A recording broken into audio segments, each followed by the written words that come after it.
तो अपन फोर्थ से ही चालू करते हैं, that is a better way to go ahead.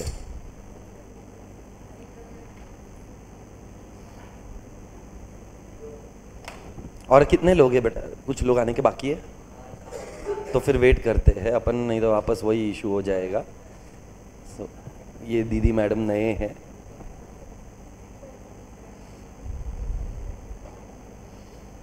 तुम लोग का कॉलेज वगैरह का कोई स्टार्ट हो तो गया रहेगा ना सबका? एग्जाम में कौन सा चैप्टर्स है, कुछ इन्फॉर्मेशन? सोमैया तो अपने बाप का ही कॉलेज है, सोमैया का तो टेंशन ही नहीं लेना है। तब तक तो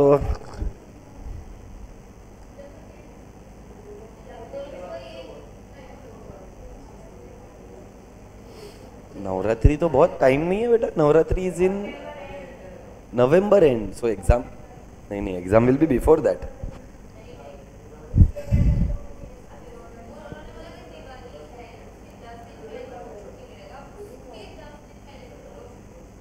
एग्जाम्स होगा करके।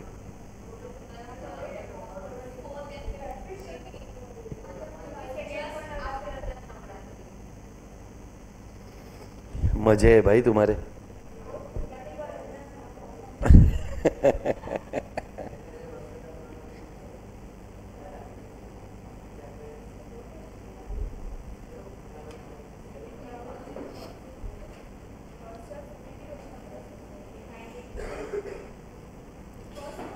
तुम्हारा सेकेंड वाला चैप्टर भी हो गया ना?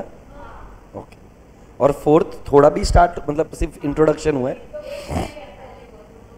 याद भी नहीं है? ओके ओके, तो वापस वो भी कर लेंगे।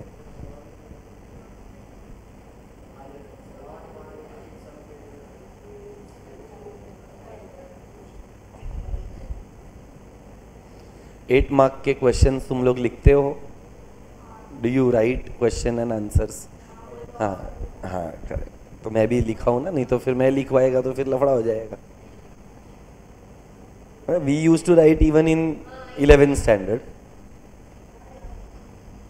या you don't remember, that is a different thing, but it's okay.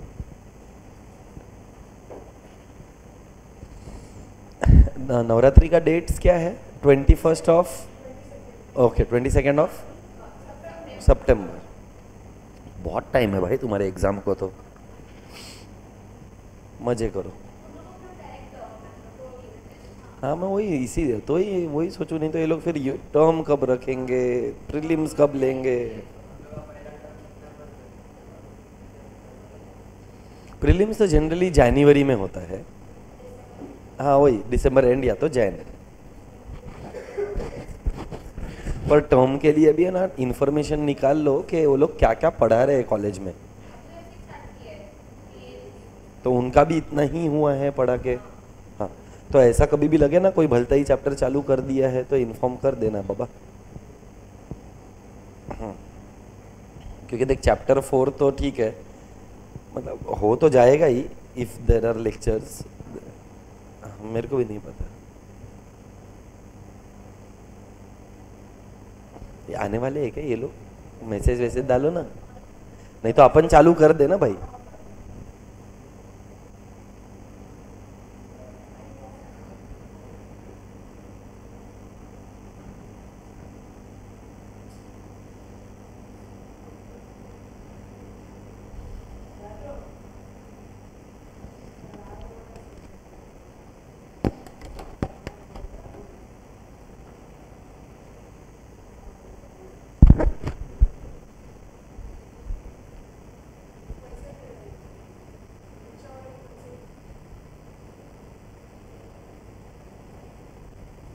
लगा रहा था साला तेरे को।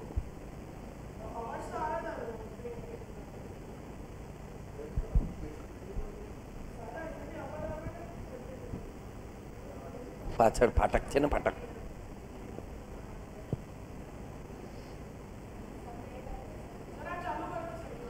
अरे चालू करेगा, चैप्टर का इंट्रोडक्शन ही नहीं समझेगा वो लोग, दिमाग खाएंगे मेरा। नहीं मैं 2 मिनट और वेट करेगा। अरे बिग पीपल।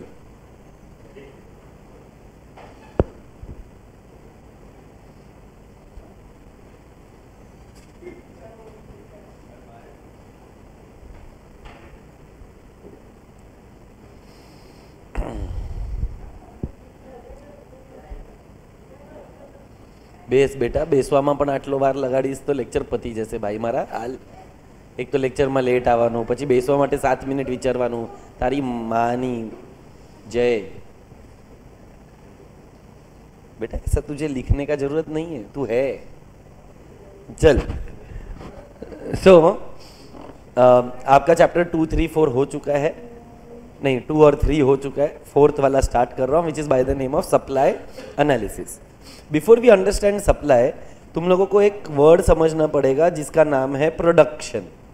चलो कोई तो मेरे को बताओ ना, what do you mean by the word production? Production करता कौन है? प्रोड्यूसर करता है. मैन्युफैक्चरर भी चलेगा. What is the meaning of the word production? Text book में से देख के मत बोल, खुद का दिमाग लगा. परफेक्ट. कहने से ये मीनिंग नहीं हुआ, ये उसका प्रोसेस हुआ, बट गलत नहीं है. सो कहने से प्रोडक्शन के अंदर raw materials are converted into finish goods. या तो हम लोग बोल सकते हैं कि इनपुट इज कन्वर्टेड इनटू, मतलब जब भी प्रोडक्शन होता है तो प्रोडक्शन से बाहर क्या आता है? प्रोडक्शन से बाहर आता है आउटपुट. जैसे कि कॉटन से बना शर्ट, कॉटन क्या है? Raw material. शर्ट क्या है? फिनिश गुड, आउटपुट है. जैसे कि रबर क्या है? Raw material. टायर क्या है? Finish good. वुड क्या है? रॉ मटेरियल है. अभी वुड पर तू बैठा है कि बेंच पर बैठा है? So bench is a which good? Finish good. So what is the process of production? Process of production is to convert raw materials into or convert into an output. Can somebody give me the meaning of the word production? ये तो production का process हुआ. मेरे को अभी भी meaning नहीं पता चला. प्रोडक्शन के वजह से क्या होता है? प्रोडक्शन के वजह से there is a concept called as creation of utility. अभी इसके लिए तुमको यूटिलिटी क्या है ये पता होना चाहिए. What is utility? It is the capacity of the commodity to satisfy a human want. So if I tell you I am thirsty, what is my want? Absolutely wrong. To quench the thirst, पीना गलत है. प्यास बुझाना is the correct word. So कहना है इसे water क्या है? Commodity. तो क्या want और want satisfying power same है क्या अलग है? Want किसका होता है? ह्यूमन का. और वांट सेटिस्फाइंग पावर किस में होता है? कमोडिटी में होता है. सो कहने से प्रोडक्शन का मतलब क्या है? Creation of utility. क्या इस क्लासरूम में फिलहाल कोई प्रोडक्शन एक्टिविटी चल रही है? नहीं. तो मैं क्या कर रहा इधर? तो पढ़ाना क्या है? एक एक्टिविटी है. कौन सा एक्टिविटी है? सर्विस है. सो प्रोडक्शन या तो गुड का होता है या तो तो क्या यहां पर जो मैं कर रहा है वो भी एक प्रोडक्शन एक्टिविटी है. So production can be of dash और डैश, गुड और सर्विस. सो मेरे को बता, मैं जब आपको पढ़ाता हूं, अगर आपको कोई कॉन्सेप्ट समझ में आया तो आपके लिए सर्विस यूटिलिटी क्रिएट होएगा. आपने टाइप्स ऑफ यूटिलिटी पढ़ा है. When wood gets converted into furniture it is called as form utility.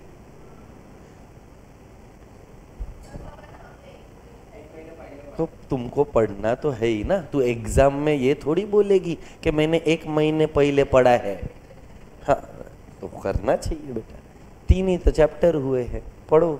चलो कोई बात नहीं, मैं तुमको वापस याद दिलाता हूँ. When something gets converted into something else it is called as which utility? Form utility. मैं आपको क्या दे रहा हूँ? तो क्या क्रिएट हुआ? Service utility. साथ में मैं आपके साथ क्या शेयर कर रहे हैं? नॉलेज. तो कौन सा यूटिलिटी क्रिएट हुआ? Knowledge utility. फिर ट्रांसपोर्टेशन के वजह से कौन सा यूटिलिटी क्रिएट होता है? हाँ, ट्रांसपोर्टेशन यूटिलिटी. मस्त. गलत है. ट्रांसपोर्टेशन की वजह से प्लेस यूटिलिटी होता है. फिर टाइम यूटिलिटी ट्रांसपोर्टेशन की वजह से. एग्जैक्टली. सो आपको अब याद आया, there were types of utility. जब भी प्रोडक्शन होगा क्या यूटिलिटी क्रिएट होगी कि नहीं होगी is the question. If there is production then will there be creation of utility? The answer is yes, either in the form of form utility, service utility or knowledge utility. So production का definition क्या है? Production का definition है creation of utility. Production का process क्या है? Converting into और converting input into. तो output का मतलब कहना है इसे goods produced in the current year. क्या बोला? आउटपुट का मतलब क्या है? Goods produced in current year. अब आउटपुट से एक कॉन्सेप्ट आता है जिसका नाम है स्टॉक. ये आउटपुट से एक कॉन्सेप्ट का नाम क्या आया? बोलो, what do you mean by the word stock? Okay, storage हो गया, इन्वेंटरी हो गया. तो कैन आई से स्टॉक क्या है? क्या मेरे पास जो स्टॉक है वो मेरे आउटपुट से ज्यादा हो सकता है? ये लास्ट बेंच टोपी, तू अगर ध्यान नहीं देगा तो या तो तू क्लास के बाहर जाएगा या तो तू फर्स्ट बेंच पर आकर बैठेगा. चॉइस तेरे पास है. टोपी पहनने से इमेज शीशे में तो बनेगा नहीं. हाँ, तो चुपचाप धंधे पर ध्यान दे. प्रोडक्शन से क्या बाहर आया? आउटपुट. आउटपुट से बाहर क्या आया? स्टॉक. स्टॉक का मतलब, मैंने एक सवाल पूछा, can stock be greater than output? कैसे? ये दोनों लोग सही थे और अनफॉर्चुनेटली तू रॉन्ग था. कहना ऐसे बेटा, स्टॉक लास्ट ईयर का भी हो सकता है. Closing stock of last year becomes the opening stock of the current year. ये बराबर ना? Closing stock of is the opening stock of. तो हम स्टॉक को कैसे डिफाइन करते हैं? Stock is your ability to supply. क्या बोला? Stock is your ability to supply. And मैंने एक सवाल पूछा था जिसके अंदर मैंने पूछा, can stock be greater than output? तो इसका आंसर यस आएगा कि नो आएगा? ना बोलती है ये. अबे झूठी, सच तो भगवान से तो डर. ऐसा नो बोली क्लियर कट. अच्छा, सपोज करो मैंने इस साल में 1000 यूनिट्स बनाए. प्रोड्यूस्ड कितना है? 1000. मेरे पास क्या स्टॉक में 1200 यूनिट्स हो सकता है? कैसे? जो मैंने अभी जस्ट एक्सप्लेन किया. लास्ट ईयर का बिकम्स द करंट ईयर का opening stock. So can stock be greater than output? Yes. Second question, can stock be equal to output? हो सकता है. अगर लास्ट ईयर का कुछ क्लोजिंग स्टॉक ही नहीं है, या तो धंधे का ही पहला साल है. अगर धंधे का ही पहला साल रहेगा तो क्लोजिंग स्टॉक तो होगा ही नहीं. क्लोजिंग स्टॉक ही नहीं होएगा तो ओपनिंग स्टॉक नहीं होएगा. तो क्या ये भी पॉसिबल है? यस. 1000 प्रोड्यूस्ड है तो स्टॉक में भी 1000 तो हो ही सकता है. तीसरा और आखिरी सवाल, can stock be less than output? कैसे? तो तू ये कहना चाहता है स्टॉक का मतलब सेल्स है? मेरा प्रोडक्शन 1000 यूनिट का है तो मेरे स्टॉक में 1000 से कम होगा क्या? ये सवाल. 1000 बनाया तो स्टॉक में 1000 है ना. तो अभी तक मैं सेल्स तक तो आया ही नहीं है. क्या मैंने सेल्स के साथ कंपैरिजन किया है? मैंने तो स्टॉक का कंपैरिजन आउटपुट के साथ किया है. तो इस हिसाब से तो स्टॉक ग्रेटर देन आउटपुट भी नहीं होना चाहिए क्योंकि सेल हो गया रहेगा. तो so you need to understand that अपन माइक्रो इकोनॉमिक्स पढ़ रहे हैं कि मैक्रो इकोनॉमिक्स? जवाब दो. माइक्रो पढ़ रहे हैं कि मैक्रो पढ़ रहे हैं? माइक्रो इकोनॉमिक्स में we assume all the other factors to remain constant. तो इसका मतलब ये पॉसिबल नहीं है. चल, अब स्टॉक से बाहर एक और कॉन्सेप्ट आएगा जिसका नाम है सप्लाई. तो अभी देख, सुनने में तो अपने को तीनों वर्ड सेम लगते हैं. सर आउटपुट क्या, स्टॉक क्या, सप्लाई क्या, ये सब सेम ही होएगा. पर इकोनॉमिक्स की भाषा में ये सब सेम होते नहीं है. What is output? Goods which are produced in the current year. What is stock? It is your ability to supply. Supply is your willingness to sell. क्या बोला? Supply is your willingness to sell or it is offer for sale. मतलब माल बिक गया कि बेचने की इच्छा। यहां पर इंग्लिश में कुछ लिखा है, उसको हिंदी में अनुवारण करना है। विलिंगनेस टू सेल, बेटा लिखने के लिए टाइम देगा। आपने शायद मेरे से पढ़ा है 11th में, तो मैंने हमेशा लिखने के लिए टाइम दिया है, इधर भी देगा, माँ कसम, पहले समझ ले। हाँ, यहाँ पर मैंने कॉन्सेप्ट का नाम क्या लिखा है, सप्लाई, और सप्लाई के अंदर क्या लिखा है, it is your willingness to sell, या तो it is your offer for sale, मतलब माल बिक गया कि बेचने की इच्छा। सो कहना इसे सप्लाई किस पर डिपेंडेंट है। आपको क्या लगता है, मेरे को अगर माल बेचना है तो मेरा बेचने का इच्छा किस चीज पर डिपेंडेंट है। If I am a seller, what do I want to get, profit. Profit कितना चाहिए, ज्यादा से ज्यादा के कम से कम। मैक्सिमम प्रॉफिट के लिए मेरे को प्राइस क्या चार्ज करना है, कम प्राइस, अफोर्डेबल। सो बेटा supply is a relative term. ये कौन सा टर्म बोला, इट इज अ रिलेटिव। का मतलब क्या होता है, ऐसा डिमांड में भी तुमने पढ़ा है, demand is a relative term. वैसे ही supply is also a relative term. Supply is related to two factors, one is by the name of, the other is by the name of time. एक price और एक time. बताओ, price और quantity supplied, QS का मतलब क्या है, higher the price lower the demand. मैं पढ़ा रहा है सप्लाई, तू मेरे को जवाब दे रहा है डिमांड का, तो वही इसीलिए मेरा इसीलिए तो स्लो डाउन हो गया ना। जैसे ही तुम लोगों ने मेरे को हक दिया, मैं समझ गया कि साफ करने का जरूरत है। तो अगर प्राइस ज़्यादा रहेगा, हम लोग पहली बात तो ये जो टॉपिक पढ़ रहे हैं वो किसके पॉइंट ऑफ व्यू से पढ़ रहे हैं, प्रोड्यूसर के पॉइंट ऑफ व्यू से कि कंज्यूमर, प्रोड्यूसर। सो कहना है इसे पॉइंट ऑफ व्यू कंज्यूमर का होना चाहिए कि प्रोड्यूसर का होना चाहिए। तो अभी आप प्रोड्यूसर के शूज में शिफ्ट होना पड़ेगा। अब मेरे को सोच के बता, अगर मैं एक प्रोड्यूसर है, मुझे किसी कमोडिटी का प्राइस ज्यादा मिल रहा है, तो मेरी बेचने की इच्छा ज्यादा होएगी।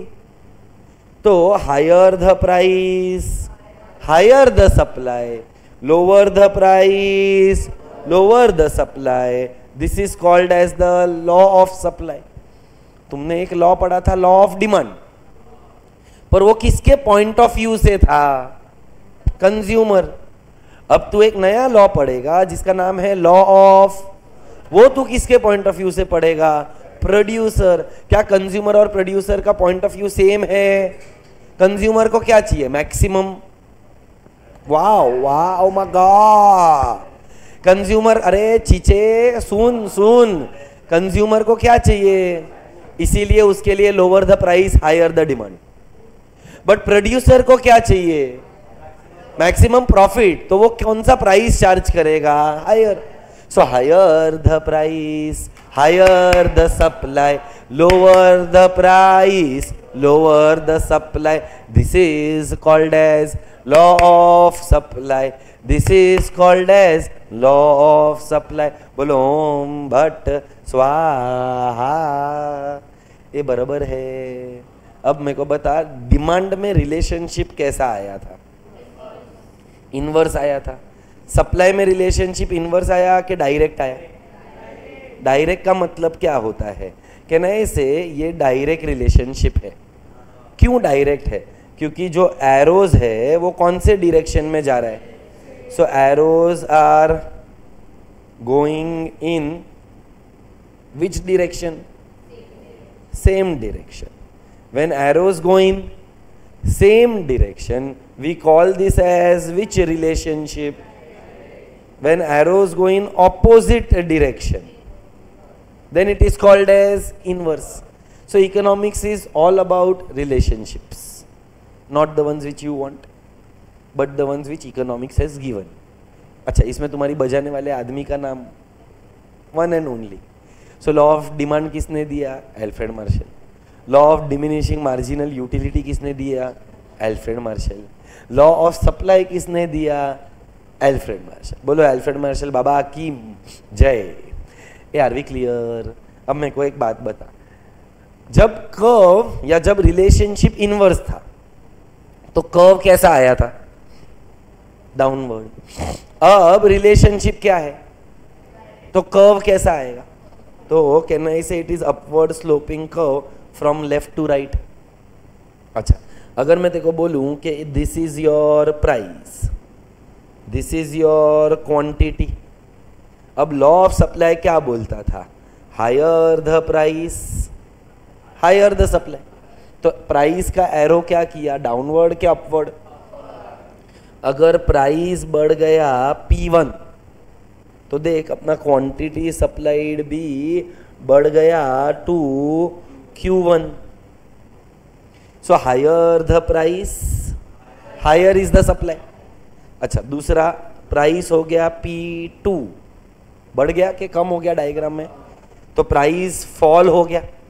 और बेटा अगर प्राइस फॉल होगा तो क्वांटिटी सप्लाइड भी फॉल हो गया Q2। So higher the price higher the supply, lower the price lower the supply, other factor should remain constant. ये हर लॉ के पहले एक प्रवचन देना पड़ता है। सेटिरस एक लैटिन फ्रेज था जिसका नाम है सेटेरस पेरिबस। सेटेरस पेरिबस का मतलब होता है अदर फैक्टर्स रिमेनिंग कांस्टेंट। मैंने तो पढ़ाया था, कोई बात नहीं है बेटा, एक लैटिन फ्रेज है सेटेरस पेरिबस। सेटेरस पेरिबस का इंग्लिश अनुवारण है other factor should remain constant. अच्छा, आपने को ये डायग्राम में बता के ना, इसे ये ओरिजिनल डब्बा था, डब्बे का नाम A। अच्छा, उसके बाद प्राइस P से किधर गया? P1, तो P1 पर आएगा डब्बा B। P1 से गए P2 तो ये डब्बे का नाम C। Are we clear with that? ऐसा तुम लोग ने याद है एक कर्व बनाया था डिमांड के अंदर जिसका नाम था इंडिविजुअल डिमांड कर्व। तो ये वाला कर्व इंडिविजुअल डिमांड कर्व के supply curve. I will come back to that again. क्या पहले तो ये क्लियर है? क्या लिखा है? Supply is related to price and price के साथ रिलेशनशिप डायरेक्ट। पक्का श्योर है? तो सोच समझ के एक और जवाब देना। ये था एक पॉसिबिलिटी। अब मैं कंपेयर कर रहा है स्टॉक को सप्लाई के साथ। बेटा मैं जो पूछ रहा है ना उसका जवाब देना, तुमको जो लग रहा है उसका जवाब मत देना। What is stock, what is supply? Stock is your ability to supply. What is supply? Willingness. So stock ability है, supply मेरा willingness है। सवाल मैंने लिखा है can stock be greater than supply? हो yes or no? Perfect. Can stock be equal to supply? तो अब मेरे को एक और जवाब चाहिए, जो थोड़ा सोचेगा तो आंसर आएगा। Stock greater than supply will be in case of which goods? Durable goods के पेरिशेबल गुड्स? क्यों? स्टोर कर पाएंगे। मतलब अगर मैंने सप्लाई नहीं भी किया तो भी मैं स्टॉक में रख सकता है। तो stock greater than supply is for durable goods, where stock is equal to supply for perishable goods. क्योंकि पेरिशेबल गुड्स को मैं स्टोर कर पाएगा। मतलब अगर मेरे को प्राइस ज़्यादा नहीं भी मिलेगा तो भी मैं सप्लाई करने को रेडी रहेगा, क्योंकि अगर मैंने सप्लाई नहीं किया तो वो नुकसान हो जाएगा, उससे अच्छा सप्लाई कर देता हूँ। तीसरा और आखिरी सवाल, can stock be less than supply? क्यों नहीं? क्योंकि स्टॉक क्या है तेरा? तो अगर मेरे पास स्टॉक में 1000 है, स्टॉक में कितना है? 1000 नहीं, कितना लिखा था अपन ने? 1200। तो मेरे पास अगर स्टॉक में 1200 यूनिट है तो क्या मैं सप्लाई 1500 यूनिट का कर सकता है? तू लास्ट बेंच गजब लेवल का टाइम पास आदमी है रे। जोर से बोला भी नहीं, पर तेरे को कुछ पूछूंगा तो तू जवाब देगा ऐसा लग भी नहीं रहा है मेरे को। तू श्योर है, तेरे को समझ रहा है? Good, because I don't have that confidence looking at you that you are able to understand. I just want you to know if there is something that you have not understood, please feel free to ask me so that I can explain. नहीं समझेगा तो पूछ लेना, मैं तेरे को revise करने का मौका देगा, फिर मैं तेरे को सवाल पूछेगा, फिर अगर तूने जवाब नहीं दिया तो तू है, मैं है और बम्बू है। आगे का मेरे को बुलवा मत, समझ जा। Are we clear till here? चल, तो supply was your offer for sale. जितना मेरा ऑफर फॉर सेल है क्या उतना बिक जाए ये जरूरी है? सप्लाई मतलब बिक गया कि बेचने की इच्छा? बेचने की इच्छा। तो सप्लाई से आता है सेल्स। सप्लाई से क्या आता है? बोलो, what is sales? Sales is what I offer कि सेल्स इज एक्चुअली सोल्ड? बिकने के बाद क्या मिलेगा? वाओ, डायरेक्ट प्रॉफिट मिलता है, पैसा मिलता है। पैसे को इंग्लिश में क्या बोलते हैं? धंधे के अंदर जो पैसा मिलता है उसको क्या बोलते हैं? करेक्ट। हाँ हाँ, ओके, भड़कती क्या है, मतलब जिसने भी जवाब दिया। कैपिटल तो धंधे में लगा, पर माल बिकने के बाद जो पैसा अपने को मिलता है बेटा, हम उसको बोलते हैं रेवेन्यू। रेवेन्यू का मतलब क्या होता है? Money received after sales. I repeat, revenue का मतलब क्या होता है? It is the money received after sale. और ये जो तेरे को रेवेन्यू मिला, क्या वो पूरा का पूरा रेवेन्यू तू अकेला खाएगा? नहीं। माइनस एक्सपेंडिचर मतलब किसको किसको देना पड़ेगा पैसा? मतलब कहने से ये जो तेरे रॉ मटेरियल या इनपुट थे, इसको इकोनॉमिक्स की भाषा में बोलते हैं फैक्टर्स ऑफ प्रोडक्शन। वो तो अकाउंट्स हो गया। सिंपल भाषा में तेरे को धंधा करना है तो तेरे को क्या लगेगा? What are factors of production? 4, land, labour, capital, entrepreneur. तो लैंड को मेरे को क्या देना पड़ेगा? रेंट। लेबर को मेरे को क्या देना पड़ेगा? वेजेस। कैपिटल को क्या देना पड़ेगा? इंटरेस्ट। और एंटरप्रेन्योर क्या लेकर जाएगा? प्रॉफिट। इसको इकोनॉमिक्स में बोलते हैं फैक्टर पेमेंट। क्या बोलते हैं? फैक्टर का पेमेंट। सो बेटा देखो, ये समझेगा ना तो तेरा इकोनॉमिक्स का ये वाले चैप्टर का कॉन्सेप्चुअल क्लैरिटी बढ़ेगा। क्योंकि अपन एज अ नॉर्मल आदमी सोचेंगे तो अपने लगेगा sir production, output, stock, supply, sales, revenue, ये सब में फ़र्क ही क्या है। पर अगर तू यहाँ पर देखेगा तो हर एक कॉन्सेप्ट एक दूसरे से अलग है। चलो, define production. Define production. Production is the creation of utility. What is the process of production? Converting into or converting inputs into. So production से बाहर आया output. Output को define करेंगे तो it is goods produced in the current year. Output से बाहर आता है stock. Stock is my ability to supply. Stock से बाहर आता है supply. Supply is my ability के willingness. सो स्टॉक से आया सप्लाई, सप्लाई से आएगा sales. Supply is my offer for sale, willingness to sell. मेरा विलिंगनेस किस पे डिपेंडेंट है? Price and time. सप्लाई से बाहर क्या आया? सेल्स। सेल्स मतलब एक्चुअली सोल्ड। सेल से बाहर आया रेवेन्यू, क्योंकि सेल करेगा तो पैसा मिलेगा। जो पैसा सेल करने के बाद मिलता है उसको कैपिटल नहीं बोलते हैं, उसको मनी नहीं बोलते हैं, उसको बोलते हैं revenue. Revenue is the money that I receive after sale. Revenue का टुकड़ा देना पड़ेगा। क्या करना पड़ेगा? फैक्टर्स ऑफ प्रोडक्शन को पेमेंट। जो फैक्टर्स ऑफ प्रोडक्शन को पेमेंट किया वो फैक्टर पेमेंट्स है in the form of rent, wages, interest and profits. Are we clear? Sure है? पक्का? मैं एक और चीज़ समझा रहा है, उसके बाद आप लोग ये नोट्स बना सकते हो। और ये एक और चीज़ मेरे को समझाने का ज़रूरत नहीं है, तुम लोग ही मेरे को समझा पाएगा ऐसा मुझे लगता है। तुम लोग को याद है तुमने इंडिविजुअल डिमांड करके कुछ पढ़ा था? तो आज वैसे ही एक कॉन्सेप्ट क्या आएगा बेटा, there is a concept called as individual. बोलो, can you explain me what is individual supply? Supply by how many suppliers? Particular supplier. Individual भी चलेगा, but can I say when the supply is done by a particular producer for a particular commodity. तो बेटा producer में भी क्या word use किया? Particular. Commodity में भी क्या वर्ड यूज किया? Particular. So when a particular producer supplies a particular commodity, it is called as which supply? And सबसे इंपॉर्टेंट फैक्टर कौन सा है सप्लाई के लिए? प्राइस।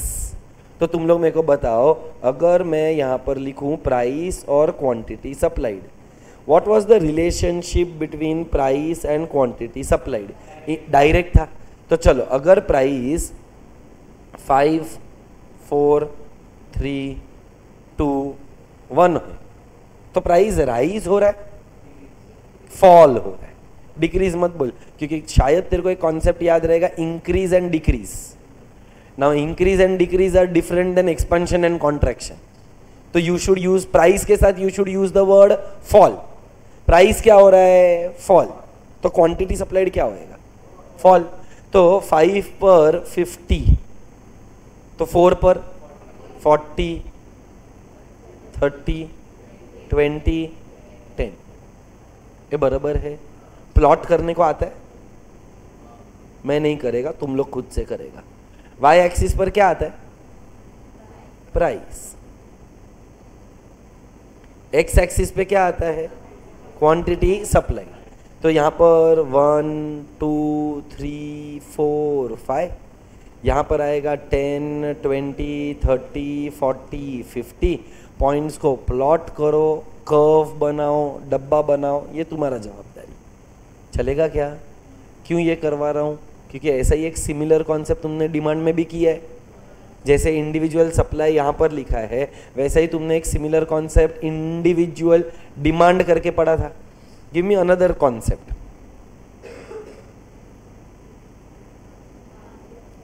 Correct, market supply. बोलो बेटा, market supply is supply by a particular supplier? Aggregate is the wrong answer, because बेटा aggregate का मतलब टोटल होता है, और टोटल तो मैक्रो का पार्ट होता है। रॉन्ग है तू। मार्केट सप्लाई में हम बोलते हैं group of producers supplying a aggregate of commodities के पर्टिकुलर कमोडिटी। तो बेटा तेरे को 11th स्टैंडर्ड में थोड़ा शायद जाना पड़ेगा। मेरा नोट जो लिखा रहेगा ना, स्पेशली सीबी वाले बैच के अंदर, उसमें देख मैंने देखो 3 कॉन्सेप्ट लिखवाया रहेगा, इंडिविजुअल डिमांड, मार्केट डिमांड और aggregate demand. Aggregate demand macro economic concept है, जबकि इंडिविजुअल एंड मार्केट ये माइक्रो इकोनॉमिक कॉन्सेप्ट है। तो यहां पर क्या लिखेंगे अपन? Particular commodity. अब मेरे को एक बात बता, इसमें सप्लाई एक जन का रहेगा कि अनेक लोगों का? तो कहना है इसे एस बैस सेस। अरे ए का सप्लाई, बी का सप्लाई, सी का सप्लाई, जब सबके सप्लाई को ऐड करेंगे तो एम कौन है? नसीब, मार्केट का सप्लाई। सो यहां पर आएगा प्राइस 4 5 4 3 2 1। यहाँ पर अगर 10 20 नहीं, गलत हो गया ना ये, यहाँ पर क्या आएगा? 50 40 30 20 10। यहाँ पर नंबर्स अलग हो जाएगा। बोल क्या आएगा? सपोज कर ये हो गया 100।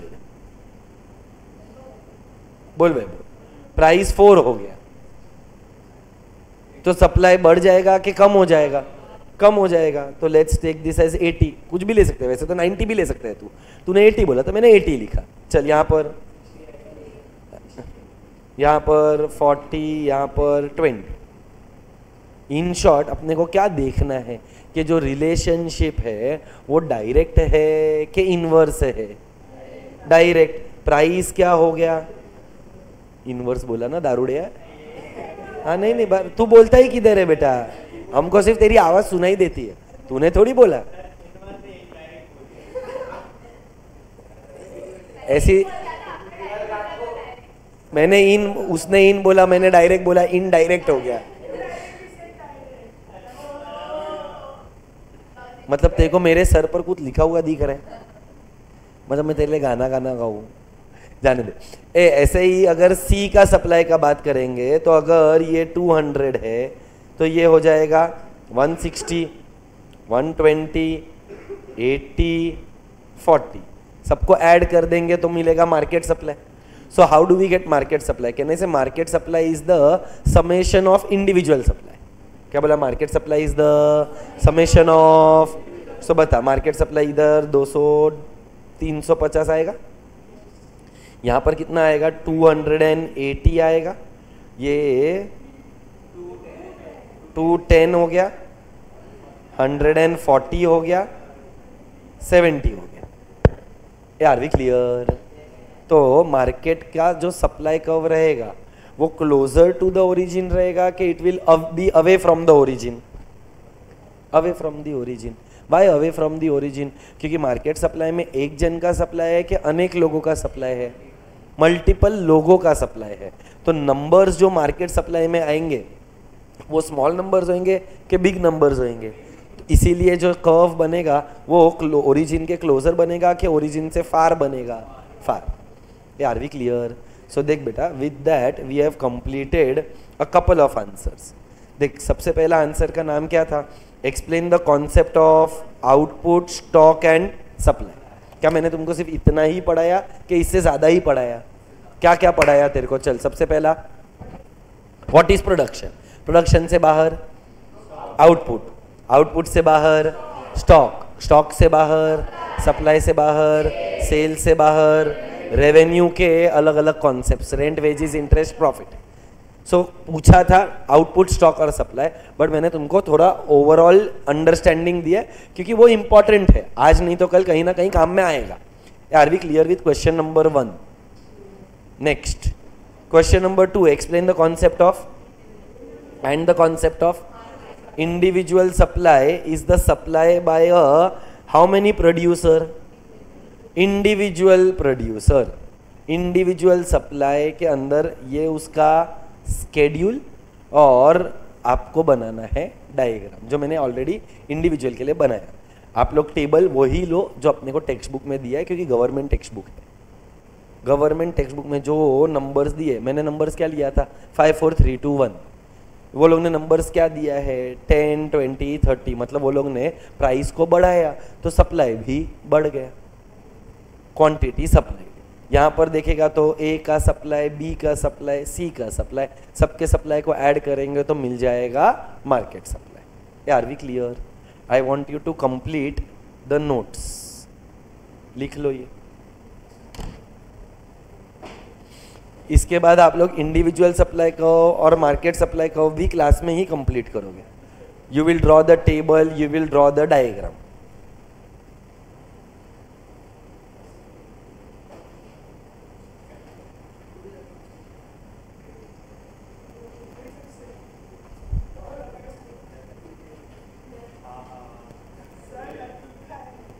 ये लिखा है पूरा?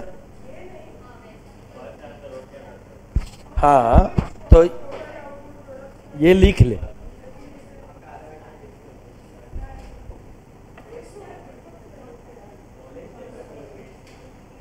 मेरे को मालूम था, मेरे को ऑलरेडी किसी ने बताया था कि पहला आंसर हो चुका है। I did it on purpose because again somebody told me that it was done 1 month ago.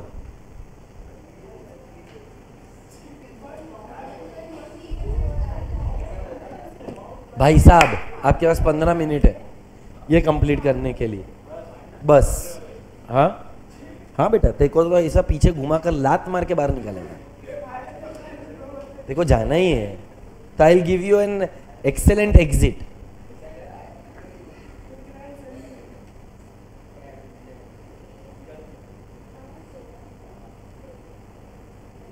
Break क्या होता है बेटा?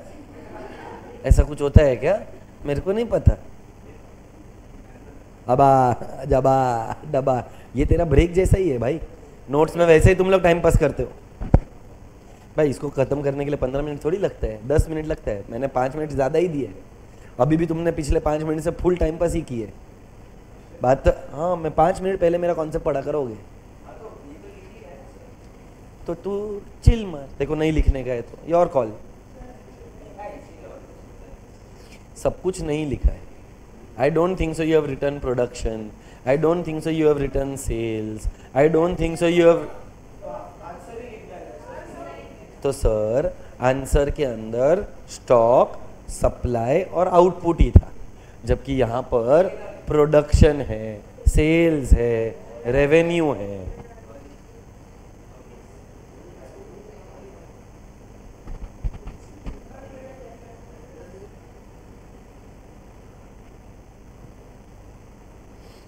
और देखो आंसर जो लिखा है वो बहुत बड़ा बड़ा स्टेटमेंट के फॉर्म में। ये तेरे को रिवीजन में काम में आएगा। फर्स्ट लुक में ही तेरे को सब कुछ क्लियर हो जाएगा।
मैं अगले 2 मिनट में इसको स्क्रॉल कर देगा फॉर द नेक्स्ट पार्ट।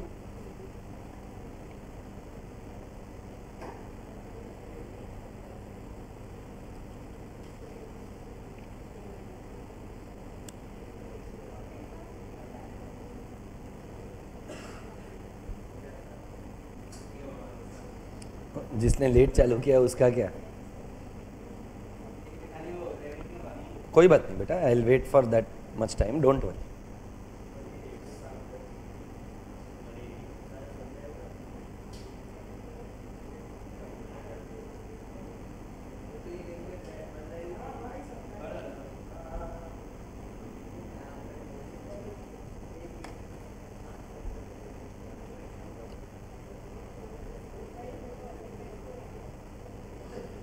भाई लोग नेक्स्ट वाला पार्ट आ गया है बोर्ड पे। Yes Vaibhav, production is creation of utility. तू उससे बेटा जिसके खुद के वांदे हो।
we done with this?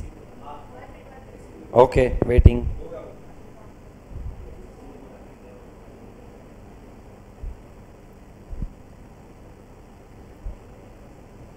Done.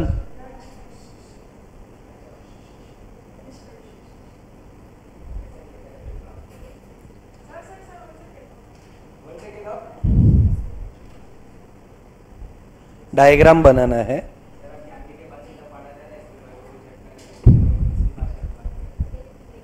Alien language में बात कर रहे हो.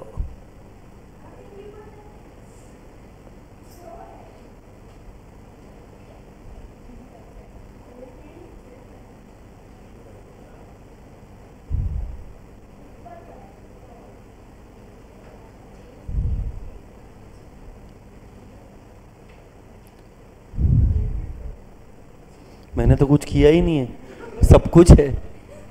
1 मिनट बोलता है. अरे तुम लोग सस्ता नशा करके आते हो क्या?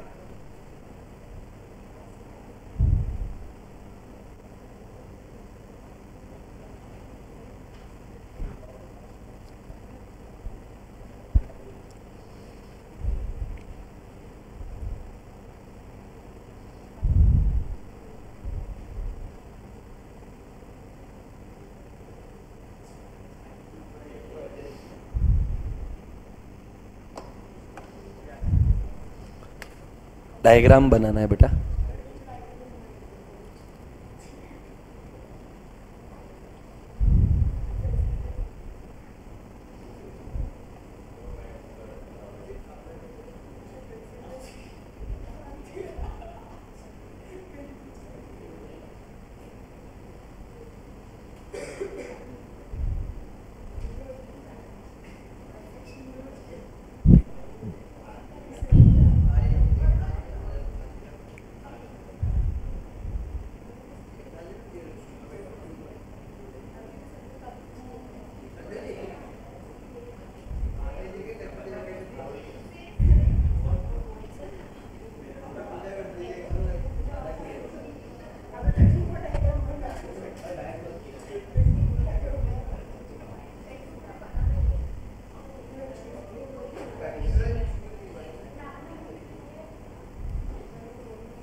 Yes, sir.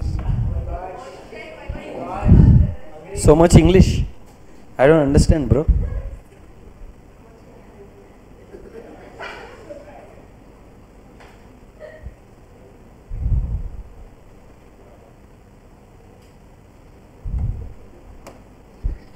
Diagram, you should draw it on your own, bro. Bhai.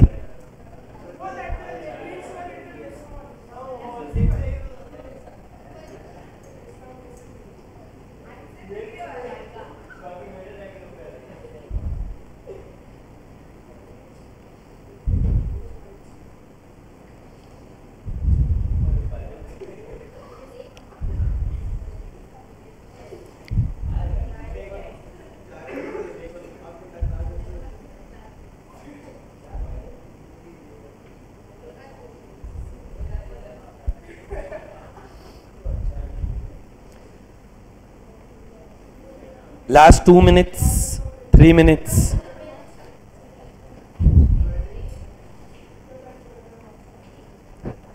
हो गया?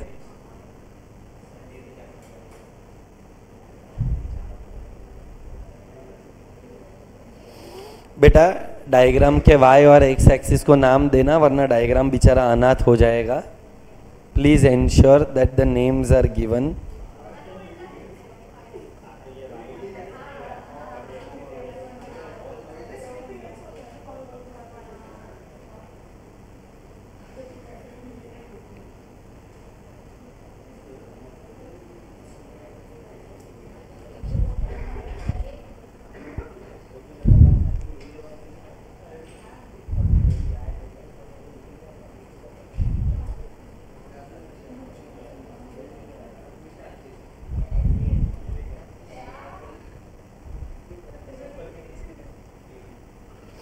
You need to draw this, heading देना इंडिविजुअल सप्लाई स्केड्यूल, उसके नीचे आएगा इंडिविजुअल डिमांड कर्व। नेक्स्ट आएगा, यहाँ पर लिख सकते हैं क्या मैं, हाँ, ये 1, ये 2, this is 3 and this is 4।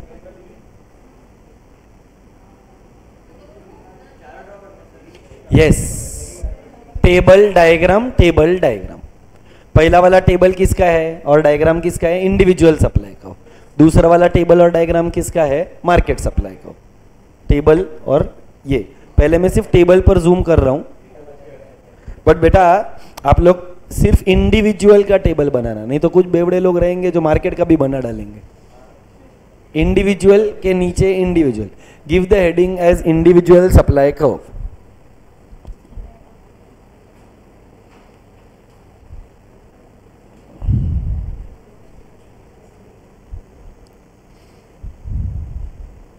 ये करना है, हाँ, लिखना है। Individual supply curve is the heading of the price and supply.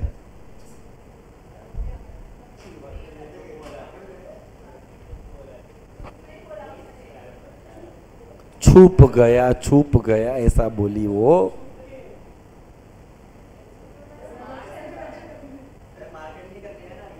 अभी ही करने का है, पहले इसका देख 1, ये क्या है, इसका मतलब 1 के बाद क्या आता है, तो 2 में क्या बनाएंगे, कर्व। तेरा ये बनाकर हो गया, हाँ, तो अभी उसका डायग्राम बनाने का है। हाँ बेटा, ओ बेवड़े को समझे, इसके लिए अभी तू चुपचाप भाई 10, 20, 30, 40, 50 लिखने का है, इतना सोच रहा है तू। प्राइस के कॉलम में लिखो 10, 20, 30, 40, 50। प्राइस के कॉलम में राइट डाउन 10, 20, 30, 40, 50। क्वांटिटी सप्लाइड के कॉलम में लिखो 100, 200, 300, 400, 500। Then you will plot this and draw the diagram. Yes sir, I already gave the numbers, I will not show it again. In price column you were supposed to write 10, 20, 30, 40, 50. तो अभी और क्या बोलूं, in quantity का column right 100, 200, 300, 400, 500। इतना लिखने के बाद वैभव आपको डायग्राम ड्रॉ करना है, तो खत्म हो गया।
बेटा प्लॉट करना है, प्लॉट छापना है ना, तो घर पे कर ले।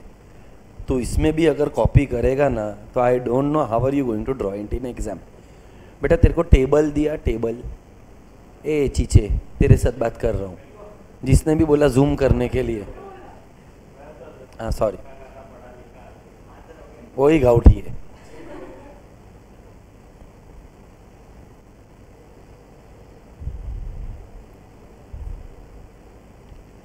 बेटा स्केल और पेंसिल का इस्तेमाल करना। हाँ,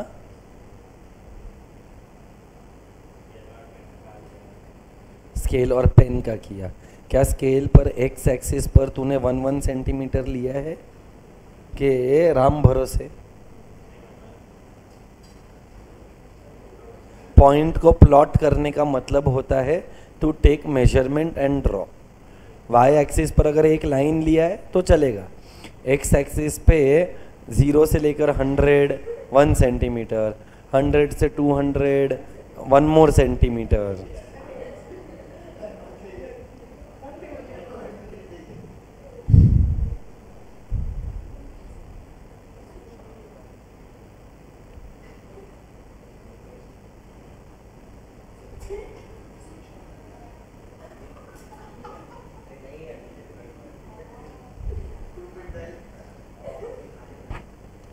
बारहवीं पास होने के वांदे लग रहे तुम्हारे, जिस तरीके से तुम ड्रॉ कर रहे हो।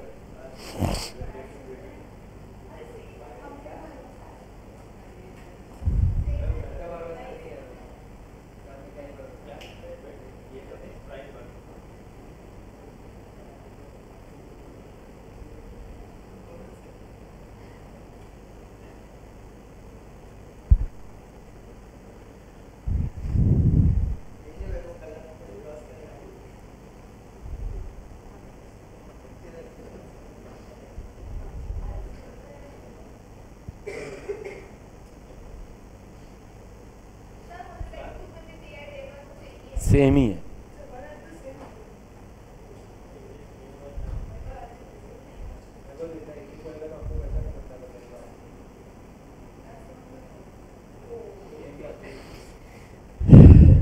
This is the problem.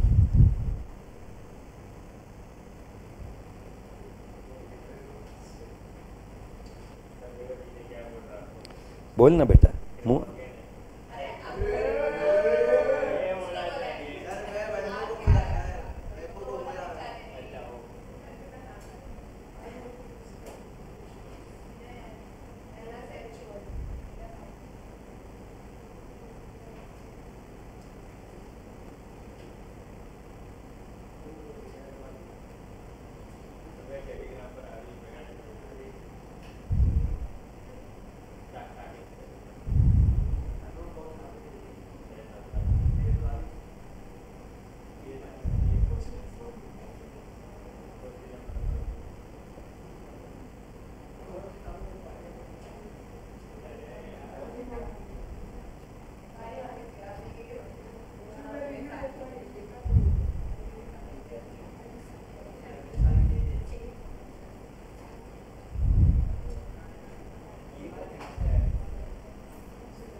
Market supply curve का टेबल इधर है।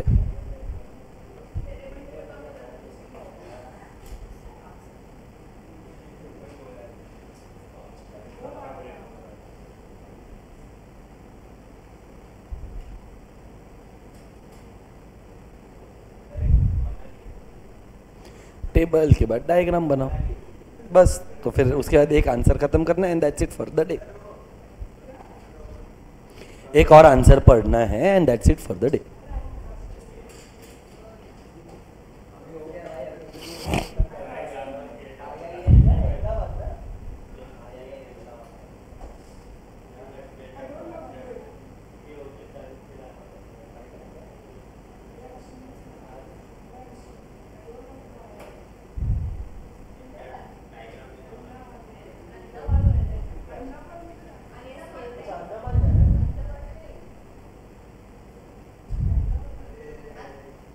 जाने दे बेटा, तुमसे ना हो पाई।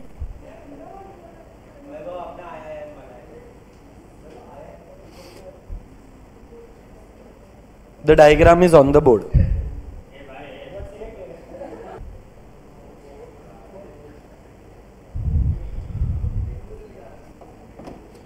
Last 2 minutes.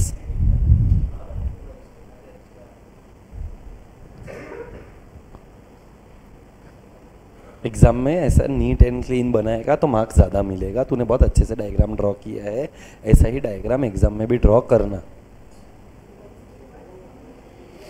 Neat and clean diagrams will give you more marks, और 12th स्टैंडर्ड में डायग्राम्स ज़्यादा है, 11th में डायग्राम्स का नामो निशान भी नहीं था.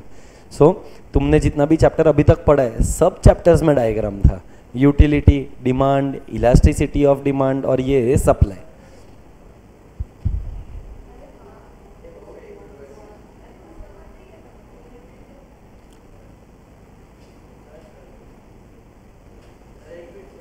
हाँ हाँ बेटा, आया आया.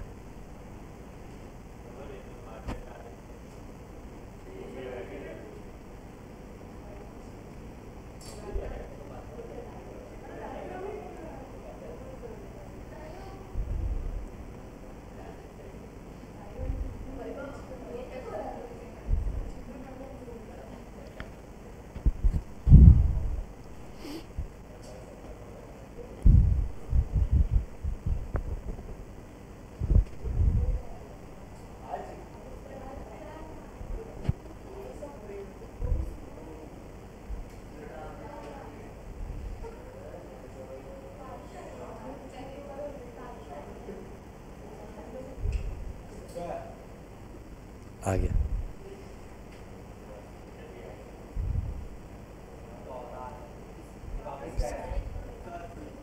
मतलब ये जाने के कगार पे है.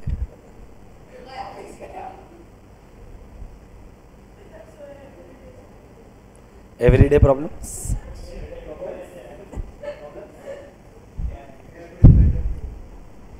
चलो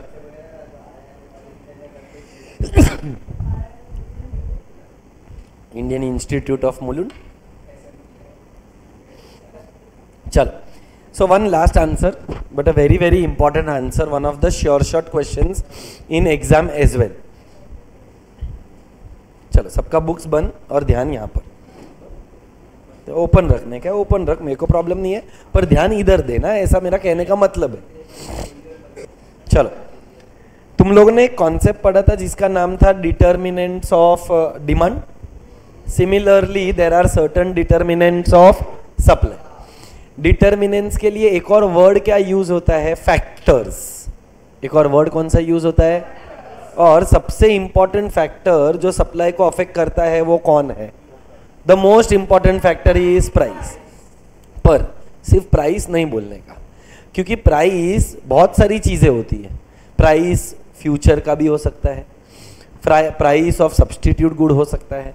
तो अपने को स्पेसिफाई करने का आएगा बेटा, आएगा. So can I say the point is price of particular good. A price of which good? Particular को हम लोग और एक वर्ड यूज कर सकते हैं, price of concerned good. Yes? Good बोलो, कमोडिटी बोलो, दोनों भी सेम ही है. So price of concerned commodity बोलेगी तो भी चलेगा, प्राइस ऑफ पर्टिकुलर गुड बोलेगी तो भी चलेगा. अब बेटा प्राइस जो कॉन्सेप्ट है, I want everybody's attention over here. ये जो प्राइस वाला कॉन्सेप्ट है, प्राइस के वजह से वेरिएशन होता है कि चेंज होता है?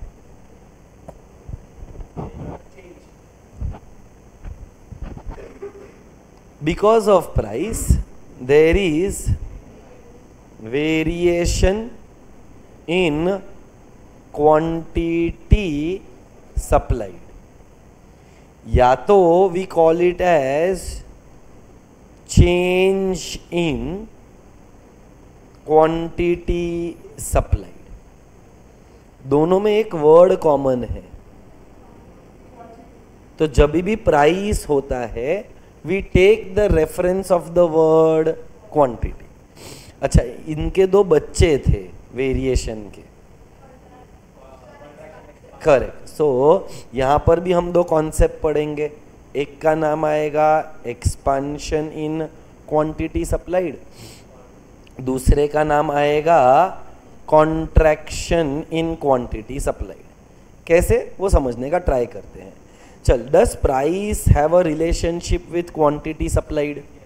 What is that relationship? Higher the price, higher the supply, lower the price, relationship is and बेटा कहने से ये प्राइस बढ़ने के वजह से क्वांटिटी सप्लाई बढ़ा। ए हाँ, तो बता इसको नाम क्या दूं? एक्सपेंशन देंगे कि कॉन्ट्रैक्शन देंगे? क्यों एक्सपेंशन दिया? क्योंकि क्वांटिटी राइज हुआ। क्वांटिटी राइज होने को क्या बोलते हैं? एक्सपेंशन। पर क्वांटिटी किसके वजह से राइज हुआ है? इसीलिए वर्ड एक्सपेंशन। अच्छा, why are you not using the word increase and decrease? मैं एक काम करता हूं, मैं इसको है ना इंक्रीज लिखता हूं और इसको डिक्रीज लिखता हूं, चलेगा क्या? क्यों? क्वांटिटी बढ़ा, इंक्रीज, क्वांटिटी कम हो गया, डिक्रीज, चलेगा ना? इंक्रीज और डिक्रीज प्राइस के वजह से नहीं होता है। करेक्ट। तो इसीलिए मैंने तेरे को पहले ये रेड कलर में लिखवाया, वेरिएशन इन क्वांटिटी सप्लाइड के दो ही बच्चे, या तो एक्सपेंशन या तो ये वाला जो कॉन्सेप्ट है वो एक्सपेंशन इन क्वांटिटी सप्लाइड, ये वाला जो कॉन्सेप्ट है वो कॉन्ट्रैक्शन। प्राइस के वजह से सिर्फ कितना कॉन्सेप्ट आएगा? दो, या तो एक्सपेंशन या तो कॉन्ट्रैक्शन। बट क्या इकोनॉमिक्स में या सप्लाई में does supply get affected only by price? No. तो सप्लाई किन चीजों के वजह से अफेक्ट होता है? Can I say that supply gets affected due to price and due to other factors? So there are certain other factors than price of particular commodity या good. अब जब अदर फैक्टर्स बोला तो अदर फैक्टर्स के रिश्ते का नाम क्या है? इधर क्या था? प्राइस, प्राइस ऑफ, तो इस प्यार को मैंने क्या नाम दिया? Variation in quantity supplied. अब अदर फैक्टर्स की वजह से भी सप्लाई पर अफेक्ट होता है, तो इसका भी एक रिश्ता बना। इस रिश्ते का नाम है चेंज इन सप्लाई। सर तो दोनों में फर्क क्या है? मेरे को तो समझा ही नहीं। सर ऊपर भी आपने लिखा चेंज, नीचे भी आपने लिखा चेंज। सर प्राइस के वजह से भी चेंज, सर अदर फैक्टर्स के वजह से भी चेंज। समझ नहीं रहे। प्राइस के लिए मैंने सिर्फ चेंज इन सप्लाई लिखा है कि चेंज इन क्वांटिटी सप्लाई लिखा है? क्वांटिटी बढ़ाया मतलब प्राइस है, और प्राइस है मतलब वेरिएशन है। प्राइस है मतलब, जबकि मैंने अदर फैक्टर्स में क्या लिखा है? Change in supply. तो इस change in quantity supplied and change in supply same.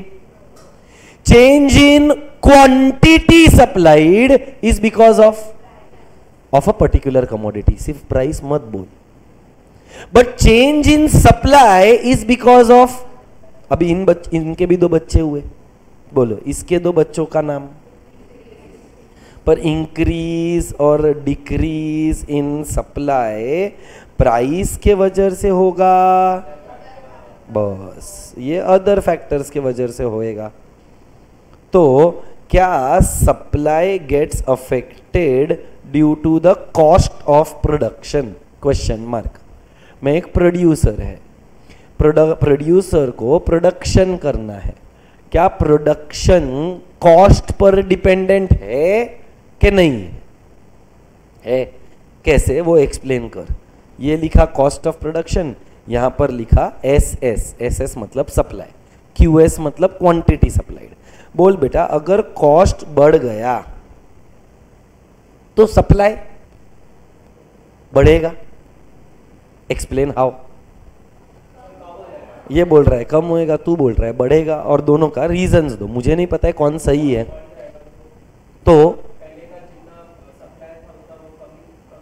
तो तू ये बोलना चाहता है कि सप्लाई कम हो जाएगा, पर मुझे तू रीजन दे क्यों सप्लाई कम होएगा। तेरा आंसर शायद करेक्ट है, बट वो आंसर के पीछे एक रीजन होना चाहिए। मुझे वो रीजन चाहिए। प्राइस बोल रहा है कि कॉस्ट बोल रहा है? हाँ, तो तू मुझे कंफ्यूज मत कर, तू एग्जाम्पल लेना एक। करेक्ट, तो अपन एक एग्जाम्पल लेते हैं। फॉर एग्जाम्पल, एक बीड़ी को बनाने के लिए 1 रुपया लगता है, तो तेरा कॉस्ट ऑफ प्रोडक्शन 1 रुपया है। हाँ, अब आगे।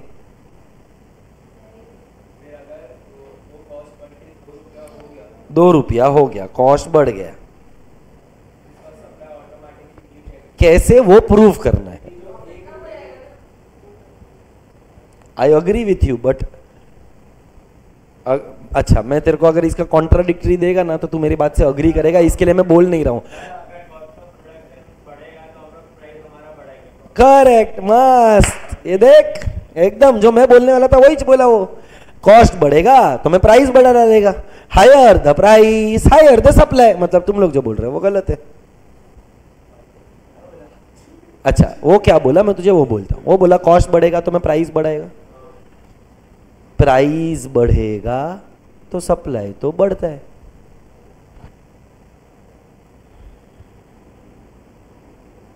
ऐसा मैं नहीं बोल रहा, इसको वो बोल रहा। वो बोलता है कि अगर कॉस्ट बढ़ेगा तो मैं प्राइस बढ़ा डालेगा, और प्राइस बढ़ा डालेगा तो मेरा प्रॉफिट प्रॉपर हो जाएगा, तो मैं सप्लाई बढ़ाएगा, because at a higher price I am willing to supply higher. तू सही डायरेक्शन में है, तू सिर्फ सोच कि तू कॉस्ट बढ़ने के वजह से सप्लाई कम क्यों होता है। एक ही आंसर देना है तेरे को। गलत जवाब है, क्योंकि supply is the offer for sale, not sales. रुक जाए एक सेकंड, उसका मेरे को ये डाउट क्लियर करना पड़ेगा, क्योंकि इसको लग रहा है कि सप्लाई मतलब माल बिक गया। सप्लाई का मतलब मैंने तेरे को स्टार्ट ऑफ द लेक्चर में समझाया था, पढ़े लिखे गाउठी, कि supply is the willingness to sell, it is the offer for sale. तू मुझे जो आइडिया दे रहा है वो डिमांड में है, डिमांड कंज्यूमर के पॉइंट ऑफ व्यू से। मैं प्रोड्यूसर हूं, मुझे प्रोड्यूसर के पॉइंट ऑफ व्यू से आंसर चाहिए। तू बोलता है अगर प्राइस बढ़ जाएगा तो कंज्यूमर कम खरीदेगा, इसके लिए सप्लायर कम बनाएगा। अटर नॉनसेंस, टोटल बकवास। हाँ, एक ही स्टेप दूर है तू, कंज्यूमर का पॉइंट ऑफ व्यू डालना ही नहीं है। तो अगर तू कंज्यूमर का स्टेप डाल रहा है तो मतलब नहीं। गलत है ना बेटा, गलत है।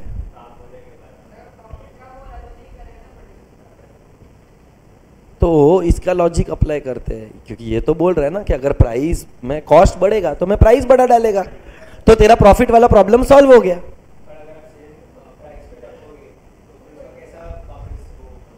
तो सेम प्राइस तो रहेगा ही नहीं ना। अगर कॉस्ट बढ़ेगा तो प्रोड्यूसर थोड़ी ना खुद ही कॉस्ट बेयर करेगा। मैं बता देता है कि ना, इसे प्रोडक्शन करने के लिए लगता है कैपिटल, और कैपिटल होता है लिमिटेड। तो अपने एग्जाम्पल में हमारे पास capital for example 1 lakh rupees है। तो अब मुझे बता, जब कॉस्ट 1 रुपी है तो तेरा सप्लाई कितना यूनिट्स का होगा? 1 लाख, क्योंकि एक बीड़ी को बनाने के लिए 1 रुपया लगता है। तो 1 लाख रुपयों में मैं 1 लाख बीड़ी ही बना सकता है। अनलिमिटेड कैपिटल तो किसी के पास नहीं है ना दोस्त, हर किसी के पास एक लिमिटेड अमाउंट ऑफ कैपिटल है। तो मेरा सप्लाई कितना यूनिट्स हुआ? 1 लाख। अब प्राइस, अब कॉस्ट बढ़ गया, अब कितना होएगा? तो तू जो बोल रहा था ना नेचुरली कम होएगा, वो नेचुरली क्यों कम हुआ? वो नेचुरली इसीलिए कम हुआ क्योंकि हमारे पास जो कैपिटल है वो लिमिटेड है। आज अगर इसी की जगह पर मेरे पास कैपिटल 2 लाख रुपया हो जाएगा तो मैं 2 रुपए पे भी 1 लाख सप्लाई कर सकता है। कैपिटल 5 लाख रुपया हो जाएगा तो मैं और सप्लाई बढ़ा सकता है। तो अपने को क्या अज्यूम करना पड़ा? एक चीज को अज्यूम करना पड़ा कि sir capital remains constant, limited, and that is why at ₹2 how many units can we supply? 50,000। तो देख, कॉस्ट बढ़ गया तो सप्लाई कम। कॉस्ट 1 रुपया ज्यादा है कि कम है कंपेयर टू 2 रुपीज?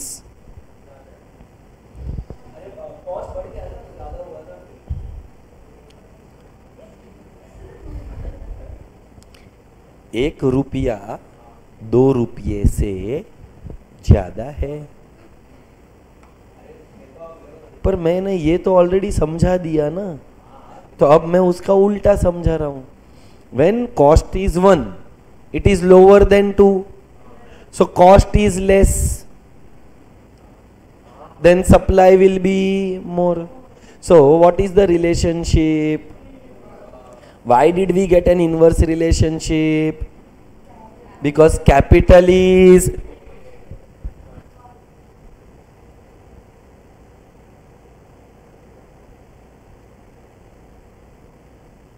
हो गया वैभव के आगे वाला। हाँ अच्छा, तू कुछ नहीं कर रहा था, एक्सप्लेन कर मेरे को।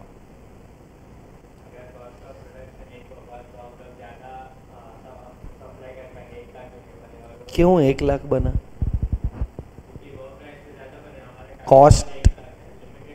कॉस्ट और प्राइस दोनों सेम नहीं है, तो या तो तू कॉस्ट बोल या तो तू प्राइस बोल। कॉस्ट कैपिटल लिमिटेड है, तो अपन उसको एग्जाम्पल के फॉर्म में एक्सप्लेन किया मैंने, तू भी मुझे एग्जाम्पल के फॉर्म में एक्सप्लेन कर। कैपिटल कितना था? कॉस्ट कितना है? करेक्ट, तो 1 लाख यूनिट बना। क्यों सप्लाई 50,000 हो गया? तो क्या हो गया? तो मैं 2 लाख बनाएगा। आपका कैपिटल कितना था? तो 1 लाख रुपीज़ में अगर कॉस्ट 2 रुपीज़ का है तो प्रोडक्शन 50,000 का होएगा।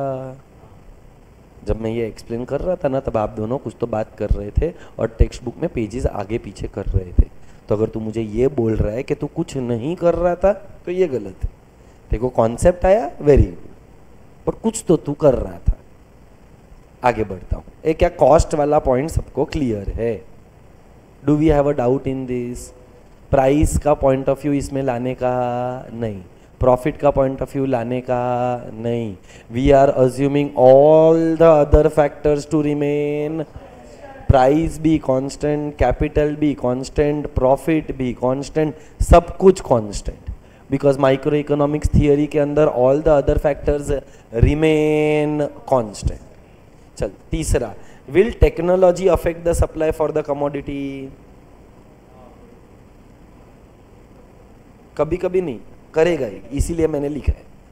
बोल, टेक्नोलॉजी या तो लेटेस्ट रहेगा, परफेक्ट, या तो आउटडेटेड रहेगा।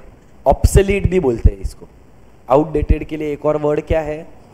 लेटेस्ट टेक्नोलॉजी है, टकाटक टेक्नोलॉजी रहेगा तो प्रोडक्शन ज़्यादा होएगा, स्टॉक ज़्यादा होएगा, आउटपुट ज़्यादा आएगा, सप्लाई क्या हो जाएगा।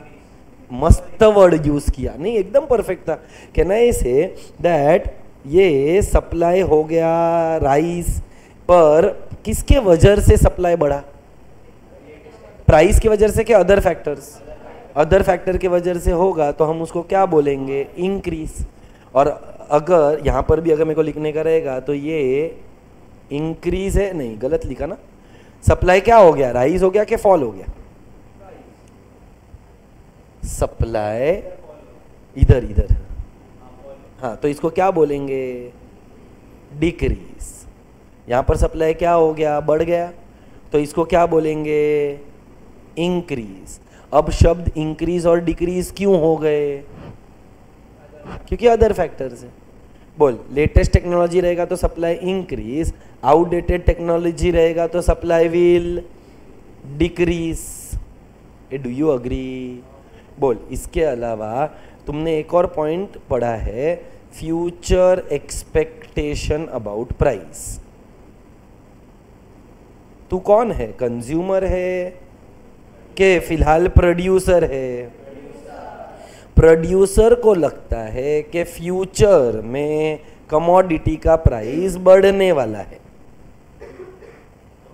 तो वो आज सप्लाई ज्यादा करेगा। अच्छा एक सेकंड, आज प्राइस 100 रुपये, मेरे को लगता है कि मेरे कमोडिटी का प्राइस फ्यूचर में 150 रुपया होने वाला है, तो will I supply more today at 100 rupees?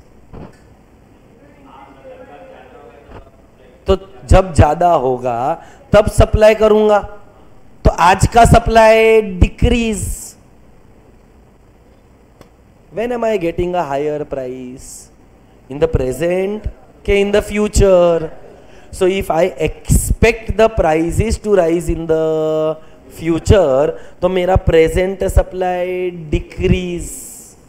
Demand में यही रिलेशनशिप डायरेक्ट था, सप्लाई में यही रिलेशनशिप इनवर्स है। अच्छा, मुझे लगता है कि फ्यूचर में 100 रुपए का चीज 50 रुपए का हो जाएगा, तो मैं आज ज्यादा सप्लाई करेगा तो सप्लाई इंक्रीज हो जाएगा। सो बेटा यहां पर आएगा डिक्रीज इन सप्लाई, और नीचे आएगा increase in supply. So you need to understand that increase and decrease is due to price. Okay, it is due to other factors, but expansion and contraction is due to price. Price of other commodity. देख अभी यहाँ पर लफड़ा है, देख मैं क्या बोल रहा है, इधर भी प्राइस है, प्राइस, तो इधर एक्सपेंशन कॉन्ट्रैक्शन लिखते हैं ना। कौन सा प्राइस है? फ्यूचर। फ्यूचर का जो प्राइस है वो ये वाले प्राइस के साथ मैच करता, ये प्राइस ऑफ या तो प्राइस ऑफ कंसर्न्ड गुड है, तो can this and this concept be the same? The answer is no.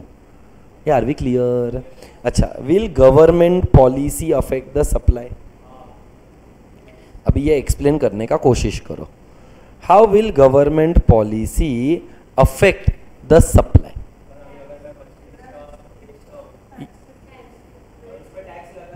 मतलब कहना इसे, गवर्नमेंट पॉलिसी में एक कॉन्सेप्ट का नाम है टैक्स, एक और कॉन्सेप्ट है टैक्स। अपने को गवर्नमेंट को पे करना पड़ता है, प्रोड्यूसर को गवर्नमेंट को पे किया। सब्सिडी करके सुना है? नहीं सुना है तो बताओ, मैं एक्सप्लेन करेगा। Subsidy is a grant given by the government to the producer. जैसे कि फार्मर को जब लोन लेना रहता है तो गवर्नमेंट उसको हायर रेट ऑफ इंटरेस्ट पे लोन देता है, मतलब उसने गवर्नमेंट ने उसको क्या दिया? सब्सिडी दिया, एक तरीके का छूट दिया, एक तरीके का गवर्नमेंट ने डिस्काउंट दिया, एक तरीके का गवर्नमेंट ने प्रोड्यूसर का मदद किया। तो जब गवर्नमेंट को किसी चीज के लिए एनकरेज करना रहेगा, अभी दो पॉसिबिलिटी है, शायद तुम लोग मेरे को जवाब दोगे ऐसा लगता है। क्या लिखा? गवर्नमेंट पॉलिसीज कब फेवरेबल होता है? जब टैक्स कम है, सब्सिडी ज्यादा है, तो what will happen to the supply of the commodity? Increase. क्या मस्त वर्ड यूज किया, क्योंकि कहने से सप्लाई राइज हो गया तो हम उसको क्या बोलेंगे? इंक्रीज।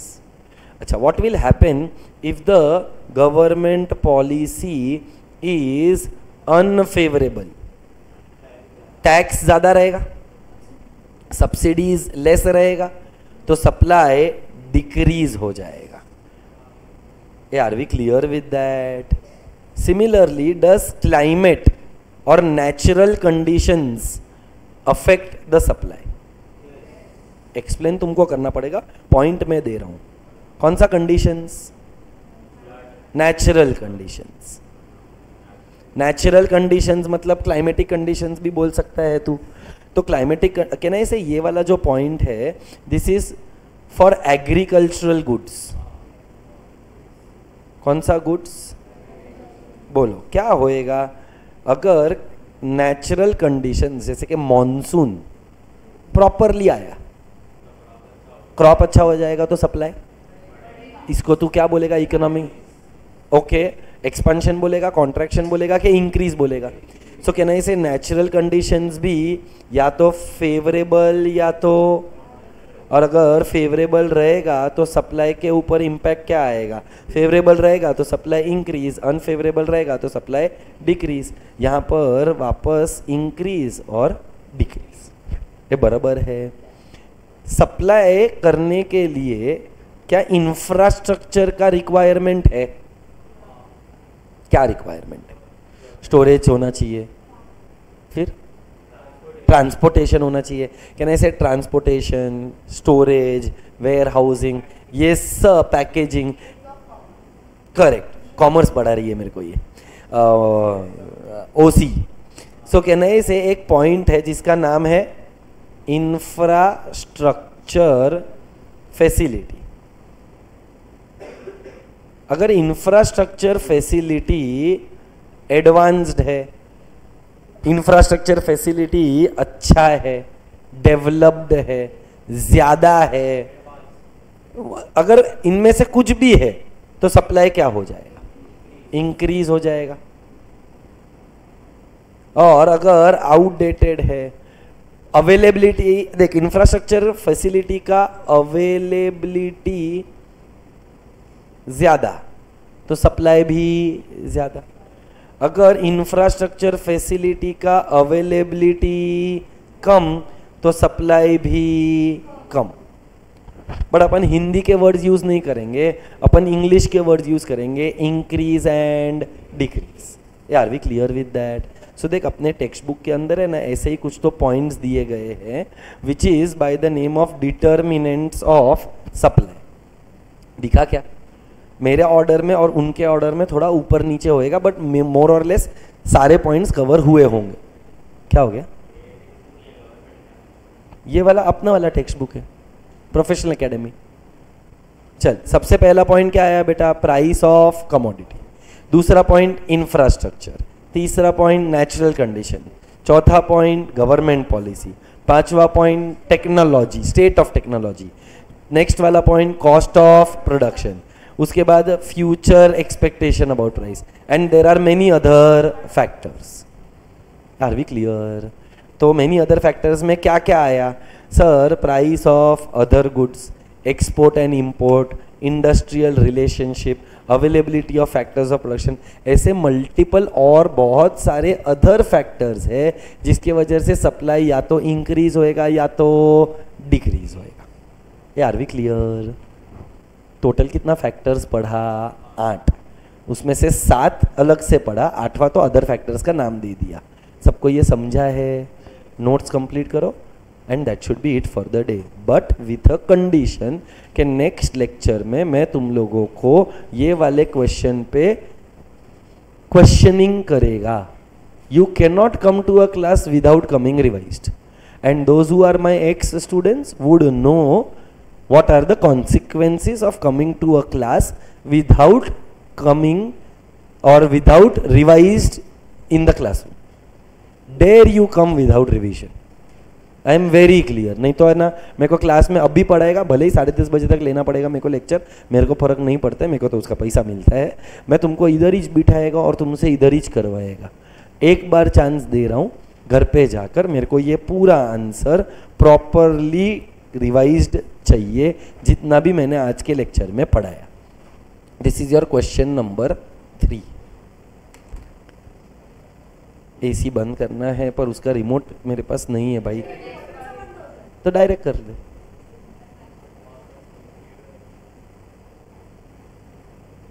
स्टार्ट कर बेटा लिखने का।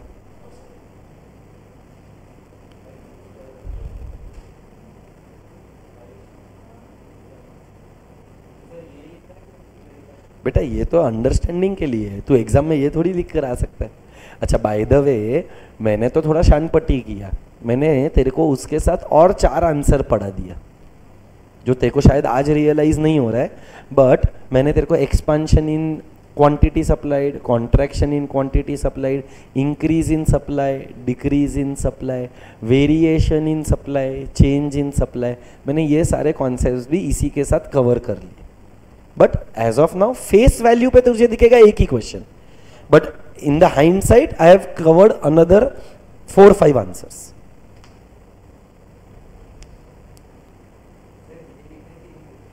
बेटा आई रिपीट माई सेल्फ, ये वाला अभी लिखना है।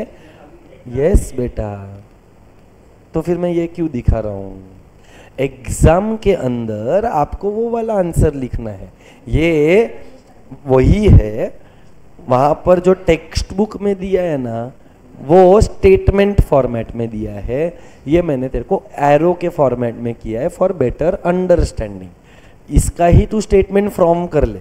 देख जैसे क्या लिख कर तू उसके बुक में से देख ले।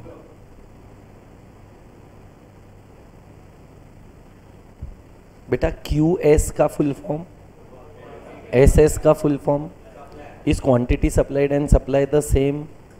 Quantity supplied is because of price and supply is due to other factors.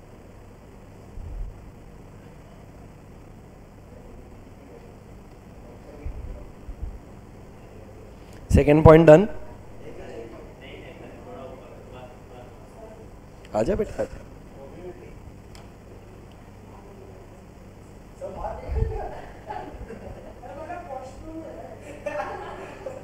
तू इतने टाइम में वॉशरूम में जाकर आया? साले तेरे को सच बता, उल्टी इधर से नहीं आ रहा था ना? तुझे कोई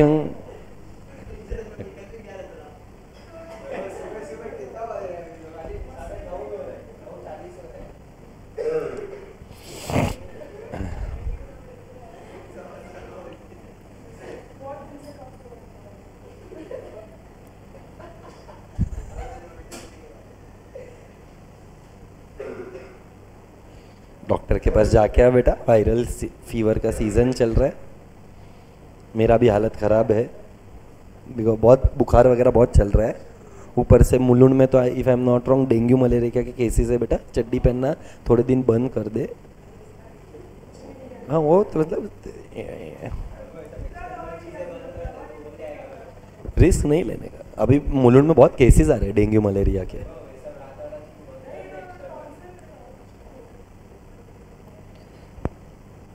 चलो सेकंड पॉइंट डन बेटा। बाजू वाले से छाप जैनिक का हो गया है। वो क्या नाम है उसका, जिन है, वो जे से है, इतना याद था।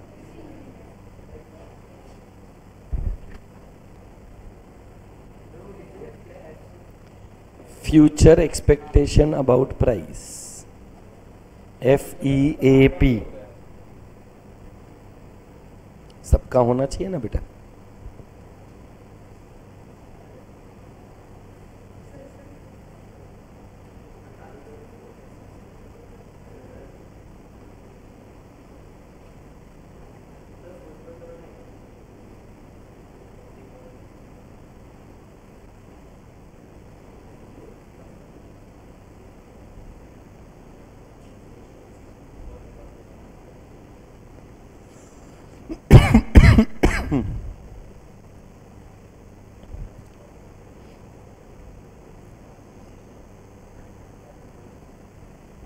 अवेलेबिलिटी ऑफ इंफ्रास्ट्रक्चर फैसिलिटी ज्यादा है। अवेलेबिलिटी के सामने एरो अप है, इसका मतलब इंफ्रास्ट्रक्चर फैसिलिटी का अवेलेबिलिटी ज़्यादा है तो सप्लाई ज़्यादा होएगा। अगर इंफ्रास्ट्रक्चर फैसिलिटीज़ का अवेलेबिलिटी कम है तो सप्लाई भी कम है।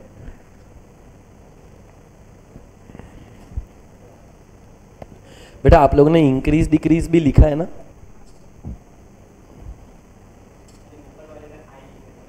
तो इंक्रीज डिक्रीज लिख देना बेटा। क्यों? फिर आई और डी समझ में नहीं आएगा फुकट।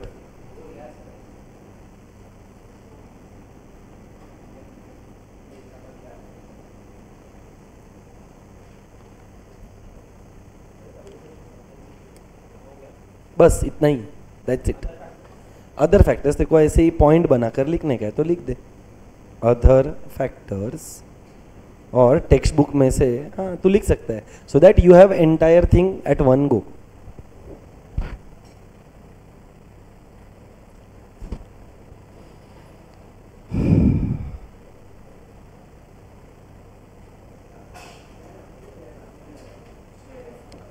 चल, so that's it for today. Thank you so much. Please like, share, subscribe, comment, hit the bell icon.